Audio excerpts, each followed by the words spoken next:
बिस्मिल्लाहिर्रहमानिर्रहीम। हज़रत लुक़मान के बारे में मशहूर है कि इब्तिदा में किसी अमीर के ग़ुलाम थे और निहायत बदसूरत और बदशक्ल थे। अमीर के दूसरे ग़ुलामों में लुक़मान जैसा कोई भी न था, सभी अच्छी शक्ल सूरत वाले थे।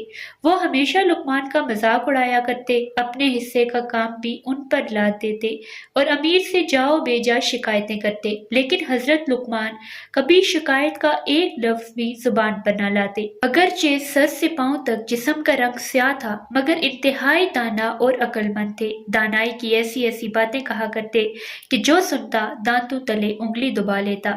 उस अमीर के फलों के कई बाग थे, दरख्तों पर फल पक जाते तो लुकमान भी दूसरे गुलामों के साथ फल तोड़ने जाया करते।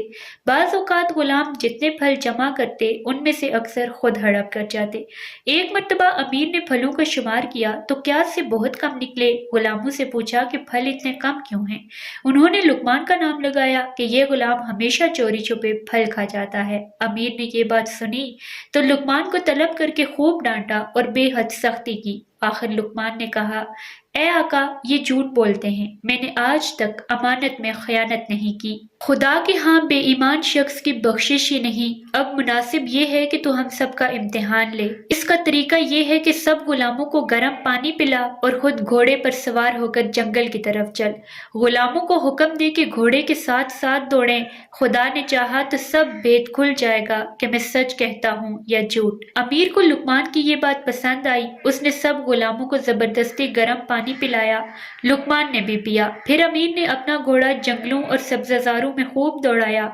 उस दौड़ धूप का नतीजा ये निकला कि गुलाम थक हार कर लंबे लंबे लेट गए। उनका जी मतलाया और सब ने कह करके जो खाया पिया था सब बाहर उगल दिया। लुकमान ने जो कह की वो बिल्कुल साफ थी। उनके मैदे से फलों के टुकड़े बरामद नहीं हुए। ये देखकर अमीर को लुकमान की सच्चाई और हिकमत पर यकीन आया। उसने गुलामों को सरजनिश की और लुकमान को उनका सरदार बना दिया। सच है, जब एक शख्स लुकमान की हिकमत ये हैरत अंगेज करिश्मा दिखा सकती है तो वो फाइले हकीकी जिसका हर फेल हिकमत है, खरे और खोटे को अलग अलग करने में कब किसी का मोहताज हो सकता है।